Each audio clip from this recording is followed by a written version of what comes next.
এই যে শুনছেন, আমাকে একটা কাজ দেবেন? আমি বাড়ির সব কাজ করতে পারি। তোমাকে দেখে তো কোনো সাধারণ ঘরের মেয়ে বলে মনে হয় না। যার শরীরে এত দামি পোশাক, সে আবার আমার বাড়িতে কাজ করবে? যাও যাও, এখানে কোনো কাজ নেই। দয়া করে আমায় একটা কাজ দিন না, আমার কাজের খুব প্রয়োজন। বাড়িতে খাবার মতো দানা পানি কিছুই নেই।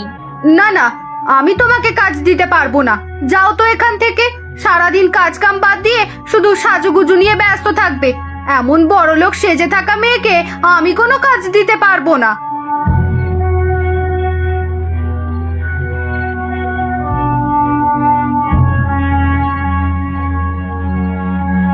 এই যে কাকি, আমাকে একটা কাজ দিবেন? আমি বাড়ির সব কাজ করতে পারি। তোমাকে দেখে তো মনে হচ্ছে তুমি কাজের মেয়ে না। তুমি কি আমার সাথে মশকরা করতে এসেছো? না না, মশকরা করব কেন? আমি সত্যি বলছি, আমার কাজের খুব প্রয়োজন। আমায় একটা কাজ দিন না। দেখো মেয়ে, আমি সাদাসিধা মানুষ, অত কিছু বুঝি না। আমি তোমাকে কাজ দিতে পারবো না। যাও এখান থেকে। তুমি অন্য কোথাও গিয়ে কাজের লোক খোঁজো। আপনি আমাকে ভুল বুঝবেন না, আমি কাজের লোক খুঁজছি না, আমি নিজেই কাজ করার জন্যে কাজ খুঁজছি।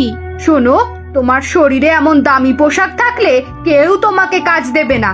কাজ পেতে হলে আগে গরিবের পোশাক পরে এসো, তাহলে যে কেউ কাজ দেবে। তার মানে এই দামি পোশাকের জন্যে আমায় কেউ কাজ দিচ্ছে না? আমাকে প্রথমেই পোশাক পরিবর্তন করতে হবে।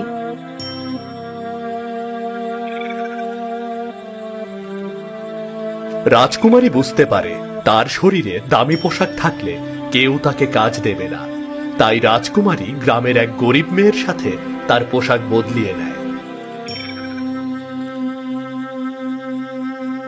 এরপর রাজকুমারী মহেশ্বর নামে এক ধনীর বাড়িতে কাজের জন্য যায়।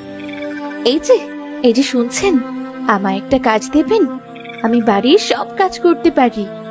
সত্যি তুমি বাড়ির সব কাজ করতে পারো? হ্যাঁ, আমি বাড়ির সব কাজ করতে পারি। ঠিক আছে, দাঁড়াও, একবার গিন্নির কাছ থেকে শুনে নি। কই গেলে গিন্নি? একটু বাইরে এসো তো।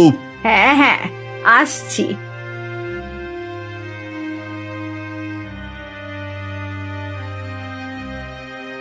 কি হয়েছে? এভাবে ডাকছো কেন? জানো না ভিতরে কাজ করছি? আরে তোমার ভালোর জন্যই ডাকছি। এই যে দেখো, এই মেয়েটা কাজ খুঁজছে, তোমার পছন্দ হলে কাজে রেখে দাও। কাজের মেয়েকে আবার পছন্দ করতে হবে কেন? শুধু কাজ জানলেই হবে? হ্যাঁ হ্যাঁ, আমি সব কাজ করতে পারি। এই ধরুন, রান্না বান্না, কাপড় কাচা, ঘর মোছা, সব